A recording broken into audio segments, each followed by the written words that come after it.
Et ça y est, c'est parti. Bonjour à toutes, bonjour à tous. C'est parti pour ce premier live en chair. Premier live d'une longue série sans doute. On va essayer d'automatiser le processus, de mettre en place quelque chose qui dure. Alors, je suis Guillaume Virondeau, ancien huissier de justice, expert immobilier agréé désormais, investisseur immobilier depuis plusieurs années, coach immobilier aussi depuis maintenant plusieurs mois et spécialiste des ventes aux enchères immobilières judiciaires. L'idée de ces lives que je suis hyper content de faire avec vous, c'est de partager des informations sur les ventes aux enchères immobilières judiciaires et de faire ça de façon régulière tous les jeudis pendant quelques semaines. Tous les jeudis à midi, on se retrouvera sur Instagram, sur d'autres plateformes. C'est pour ça que vous me voyez jongler comme ça entre les différents écrans. C'est parce que j'ai le Mac devant moi, le téléphone à côté, tout simplement parce que j'utilise un outil qui s'appelle Restream et sur lequel il n'est pas encore possible de configurer correctement Instagram. Et je voulais quand même partager ça en live sur Instagram. Et donc, je vais balayer un petit peu les deux écrans comme ça du regard. Donc, je vous le disais, on est là pour des lives consacrés aux ventes aux enchères immobilières judiciaires. L'idée, c'est un format court, 20-25 minutes, grand maximum, parfois 15 minutes même, pour partager finalement un maximum d'informations en un minimum de temps. Pourquoi? Tout simplement parce que à cette heure-ci, à midi, d'abord, on est tous pareils, on a un petit peu déjà envie d'aller manger, c'est la pause déj, et donc on est soit à la maison, soit au boulot encore sur le bureau, en train de traiter les fins de dossier, ou bien parfois dans la voiture. Et donc, il faut que ce soit court et efficace à cette heure-ci pour que les infos arrivent de façon optimale, tout simplement. Allez, j'arrête de discuter, on va passer dans le vif du sujet et on va s'intéresser aujourd'hui à comprendre son marché pour réussir à investir et remporter les enchères immobilières judiciaires. Donc, comprendre son marché, c'est quoi déjà? Qu'est-ce que c'est le marché dans les enchères immobilières? Eh bien, c'est son marché, ça va être le marché qui nous intéresse. Donc, au niveau de votre secteur territorial ou de vos secteurs territoriaux, quels sont le ou les tribunaux qui vous intéressent et sur ces tribunaux-là, quels sont les biens qui sont vendus et comment ça se passe, comment ils sont vendus justement, comment ça fonctionne. Alors, à quel prix partent les biens, qui les achète, voilà ce que ça veut dire comprendre son marché, c'est ça. Donc, je vous le disais, comprendre son marché, il y a plusieurs choses. C'est comment on va faire ça, comment on va réussir, nous, en tant qu'investisseurs ou marchands de biens, pardon, à mettre en place un certain nombre de choses pour réussir à le comprendre. Et vous vous en doutez, ça va nécessiter un certain nombre de temps. Donc, la première des choses que je voulais vous dire, c'est que pour bien comprendre votre marché, il va falloir deux qualités qui sont pour la première la patience et la deuxième l'organisation. On va s'organiser, mettre des choses en place et être patient, regarder comment votre marché évolue, comment les biens se vendent pour avoir un petit peu de feedback, un peu de retour et d'infos de qualité sur le comportement de votre marché à vous et des intervenants sur votre marché. Et tout simplement, pourquoi? Eh bien, pour ne pas se casser les dents toujours sur les mêmes biens, à aller essayer de tenter notre chance, à aller enchérir sur des biens qui partent parfois trop cher, toujours sur le même type de bien, parce que on ne s'intéresse qu'à une typologie précise de biens. Par exemple, je suis investisseur particulier, je ne veux acheter que sur telle ville des studios ou des T2. Donc ça peut être très bien, votre recherche elle peut se cantonner à ça, mais néanmoins, quand on s'intéresse aux enchères immobilières judiciaires, l'idée c'est que peut-être que sur ce secteur-là, le secteur qui vous intéresse, eh bien ce type de bien-là, d'abord il peut y en avoir très peu, ou alors s'il y en a, il se peut qu'ils partent souvent au prix du marché, voire même parfois plus, malheureusement. Ça arrive.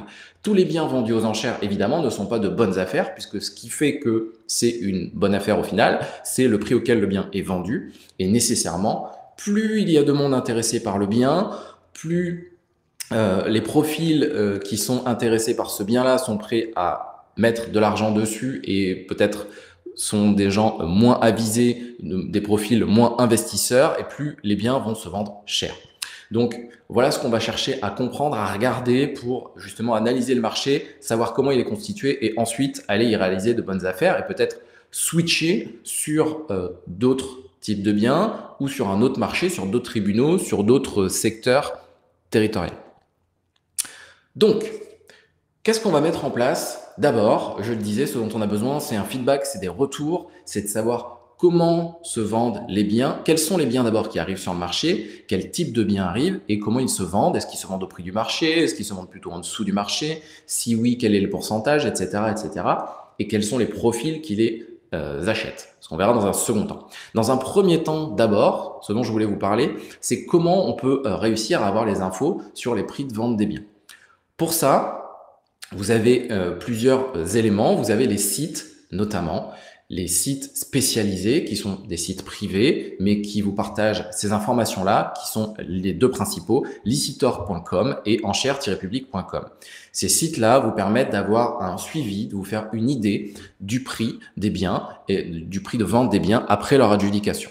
D'abord sur Licitor et ensuite on basculera sur enchères-public. Sur Licitor, c'est très simple. Vous avez un onglet, que vous soyez inscrit ou pas d'ailleurs au site, que vous ayez un compte ou pas, vous avez un onglet sur les ventes passées. Vous allez pouvoir sélectionner tel ou tel tribunal, celui qui vous intéresse, et ensuite aller voir les ventes passées avec leurs résultats. Attention néanmoins, vous allez avoir toutes les infos sur les ventes. Il se peut, sur certains secteurs, qu'il n'y ait pas les infos sur le prix de vente. Ça arrive malheureusement, je sais par exemple que sur le secteur de Bordeaux, c'est compliqué, il n'y a pas toujours les infos, elles sont là que même très rarement et parfois elles arrivent mais longtemps après. Donc c'est compliqué sur ces secteurs-là d'avoir les infos sur les prix de vente des biens par le biais de Licitor. Néanmoins, sur la plupart des tribunaux, si vous faites ça, si vous avez Licitor, vous allez cliquer dessus, et bien sur l'onglet Vente passée, vous allez pouvoir avoir accès à tous les biens, aux dates d'audience, à tous les biens qui se sont vendus et à quel prix ils se sont vendus. Donc ça, c'est très intéressant et ça vous permet de voir un petit peu quels sont les prix moyens de vente en fonction de la typologie de biens. Est-ce que c'est un appartement, la taille de l'appartement, est-ce que c'est une maison avec la ville concernée, etc. Ou bien les immeubles de rapport, si c'est ça qui vous intéresse, vous, en premier lieu. Ensuite, sur enchères-public.com, on va pouvoir aller rechercher de façon un petit peu différente les informations. Comment ça se passe? Vous avez, là encore, sans créer de compte, vous avez la possibilité de voir, après coup, à combien s'est vendu le bien. Et il y a même un gros avantage qui est qu'il republie des annonces, depuis quelques semaines maintenant, il republie des annonces où il vous informe de la vente du bien, du prix auquel ça s'est vendu et de la possibilité que vous avez de former sur enchère. Pour celles et ceux qui ne le savent pas, former sur enchère, c'est possible pendant 10 jours après la vente d'un bien aux enchères au tribunal. C'est possible dans le cadre de toutes les ventes et c'est possible une seule fois après la première vente. N'importe qui est intéressé pour acheter le bien peut proposer de l'acheter 10% plus cher que son prix de vente initial lors de la première enchère. Et le bien sera alors remis en vente à une seconde vente aux enchères et la mise à prix de cette seconde vente sera 10% supérieure à la première. Donc on appelle ça la surenchère du dixième. Et donc là-dessus, sur enchères-public.com, vous avez l'info, vous pouvez être informé des ventes qui se sont tenues, des prix de vente et au fil de l'eau les suivre et voir aussi donc que vous avez la possibilité de former une surenchère.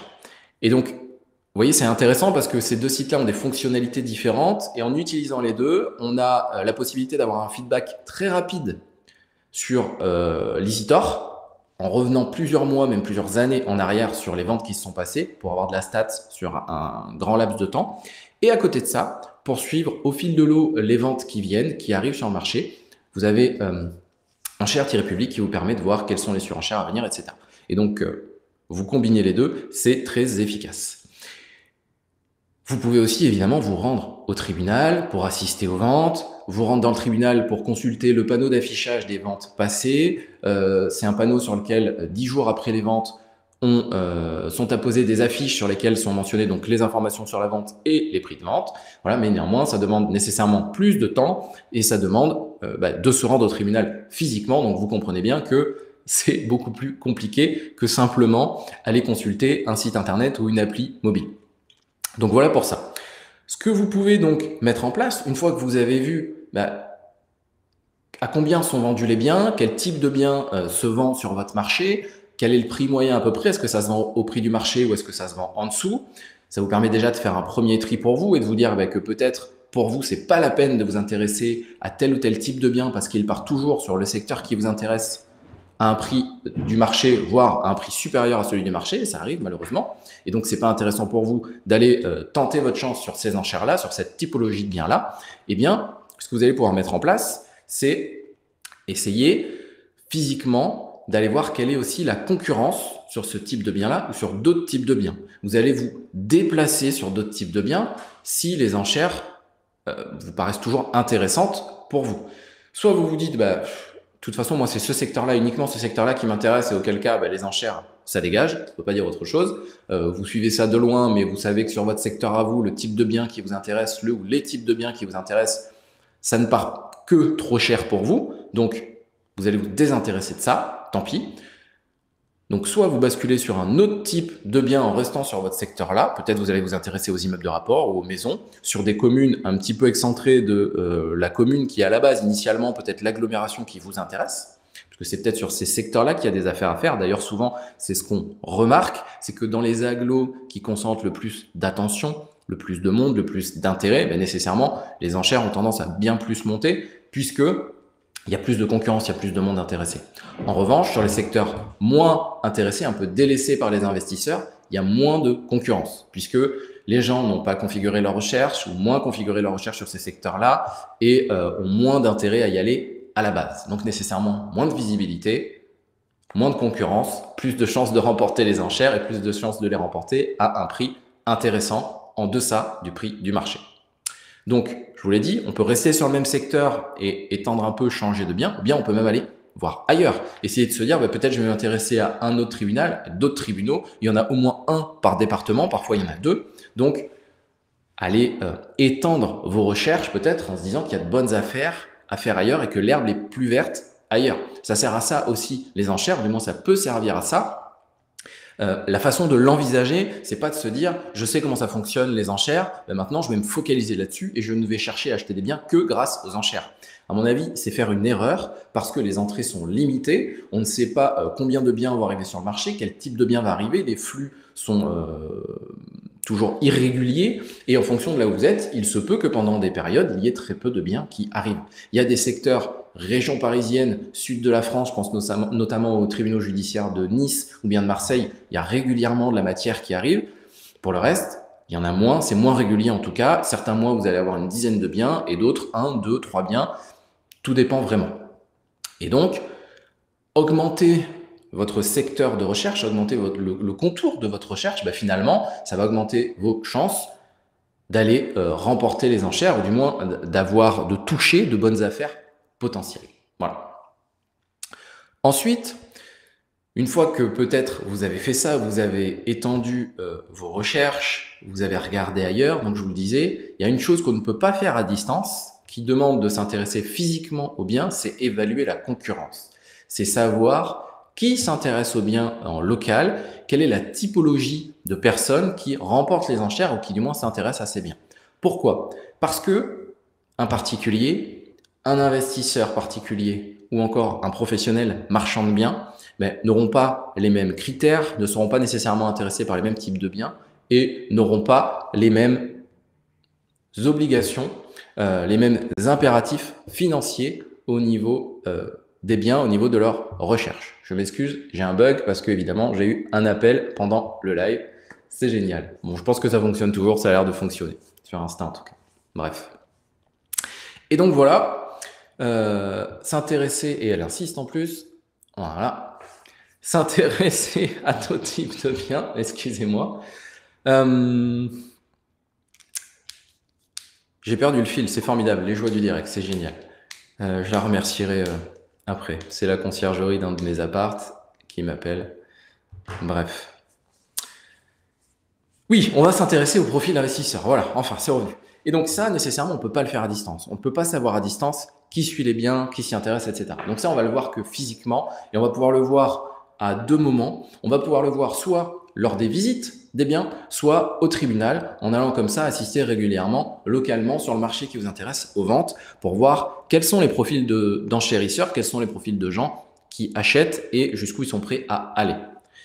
Le profil le plus dangereux, si j'ose dire, quand on est investisseur ou même marchand de biens, ce sont les particuliers. Pourquoi? Alors d'abord, ce qu'il faut savoir, c'est que les particuliers, bon, il n'y en a pas beaucoup malgré tout sur ce marché-là qui s'intéressent aux enchères, puisque ça demande nécessairement de s'intéresser au minimum à ce marché-là, de savoir comment ça fonctionne, qu'il y a des frais annexes, etc. Mais il y en a de plus en plus parce que les prix augmentent, sur tous les marchés ou presque de France. Là, ça tend à diminuer un petit peu, du moins ça stagne, mais nécessairement, pendant quelques mois là, précédemment, quelques années même, les prix ont augmenté de façon constante. Et donc, on a tous envie, les uns et les autres, quand on va sur le marché de l'immobilier, d'acheter le moins cher possible. Et donc, il y a des particuliers qui s'intéressent aux enchères pour acheter leur résidence principale ou même pour acheter leur résidence secondaire. Et quand on s'aperçoit aux visites, déjà, qu'il y a beaucoup de particuliers ou plusieurs particuliers qui ont l'air très intéressés par le bien et que c'est pour acheter donc leur résidence principale, leur résidence secondaire, il y a une différence fondamentale entre eux et vous, c'est qu'ils n'ont pas de rentabilité à mettre en face de leur investissement, de leur achat. Parce que c'est pas un investissement, c'est un achat. Et donc nécessairement, qui dit pas de rentabilité à mettre en face, dit qu'ils sont prêts à aller au-dessus de ce que vous êtes prêt à mettre financièrement.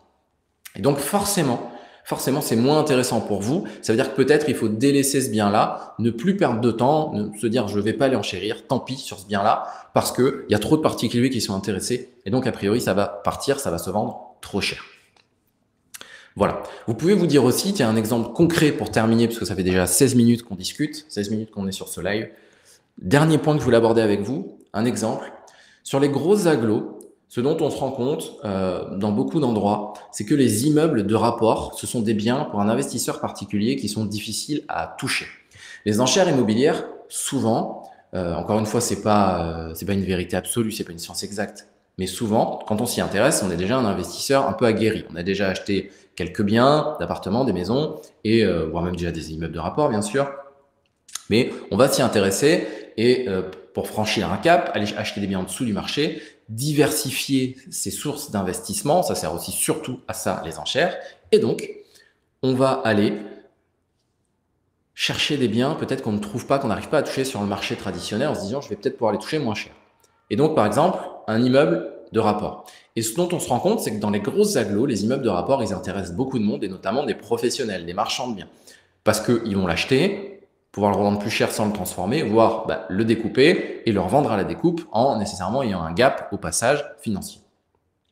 Et donc peut-être que les immeubles de rapport dans les grosses agglos, c'est moins intéressant pour un investisseur particulier parce que, alors soit vous êtes prêt à aller au-delà, à vous dire je vais l'acheter, je sais que je vais peut-être pas l'acheter à 15-14% de renta, mais moi ça m'intéresse et déjà sur le secteur où je suis à 7-8% de renta brute, c'est intéressant, ça m'intéresse parce que c'est un immeuble de rapport et moi-même je vais l'acheter, je vais faire mon déficit 2, 3, 4 ans dessus, puis je vais le découper, le vendre à la découpe et je vais gagner du coup à tous les étages à ce niveau-là. Moi en tant que particulier, et j'ai pas les mêmes obligations qu'un marchand de biens et donc je peux me permettre peut-être d'aller taper au-dessus de lui au niveau des enchères.